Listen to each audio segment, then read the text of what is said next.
Assalamualaikum warahmatullahi wabarakatuh. Alhamdulillahi haqqa hamdih. Wassalatu wassalamu ala rasulih wa ala alihi wa ashabih. Amma ba'd. Pemirsa Jendela Ramadan yang dirahmati Allah, semoga kita semua senantiasa dalam keadaan sehat walafiat dan tetap semangat menunaikan ibadah puasa. Menyambung episode sebelumnya, kaitan antara puasa, sabar, sekarang kita kaitkan dengan sholat. Dan cara ciri manusia yang bertakwa adalah mereka yang senantiasa menunaikan sholat. Di dalam Al-Quran beberapa kali sabar itu dikaitkan dengan sholat.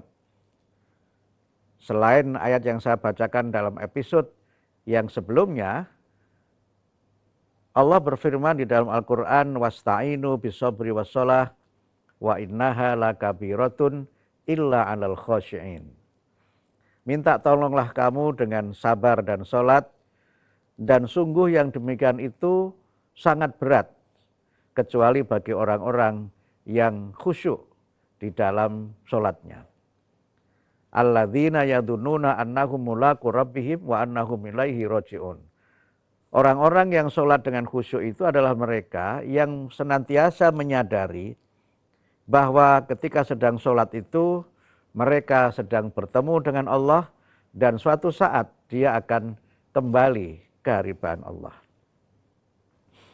Ini ada kaitannya dengan puasa.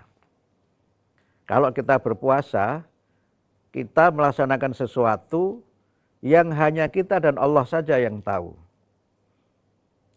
Hadis Nabi menyebutkan as-shaumu li wa ana ajzi bihi.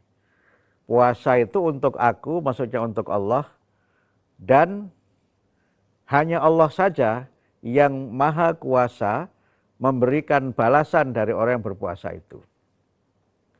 Sebagian mengkaitkan ini dengan kemuliaan pahala berpuasa, tapi saya ingin melihat ini hubungannya dengan bagaimana disiplin diri dan bagaimana komitmen kita untuk melaksanakan sesuatu yang baik, walaupun mungkin perbuatan yang kita lakukan itu tidak diketahui oleh orang yang lainnya.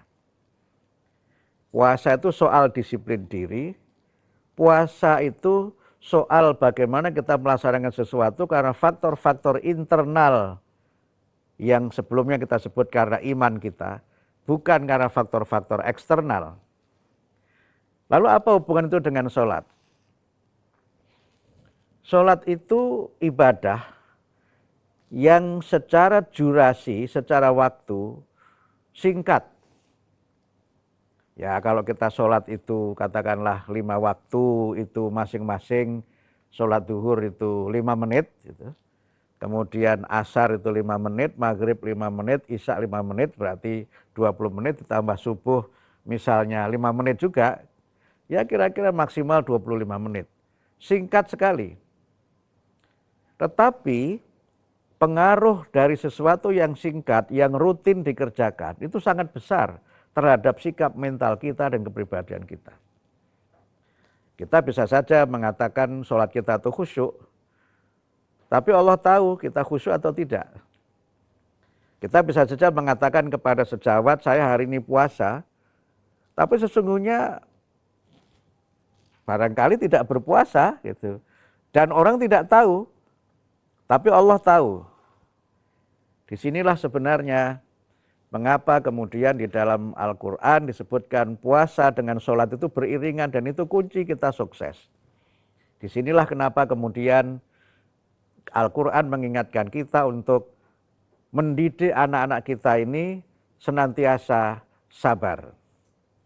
Kalau kita baca di dalam Al-Quran surah Luqman disebutkan ya bunayya aqimis shalah wa'mur bil ma'rufi wanha anil munkar wasbir ala ma asabak inna dzalika min azmil umur.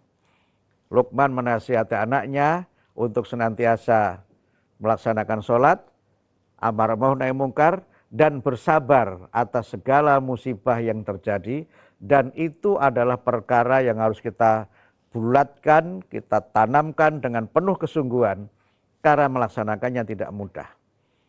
Pada saat kita sedang ada kesulitan, dengan sabar insya Allah ada jalan keluar. Dan kesabaran itu memberikan kepada kita stamina moral, stamina mental dan intelektual untuk mencapai sesuatu dengan motivasi dan semangat yang tinggi. Mudah-mudahan bermanfaat. Wassalamualaikum warahmatullahi wabarakatuh.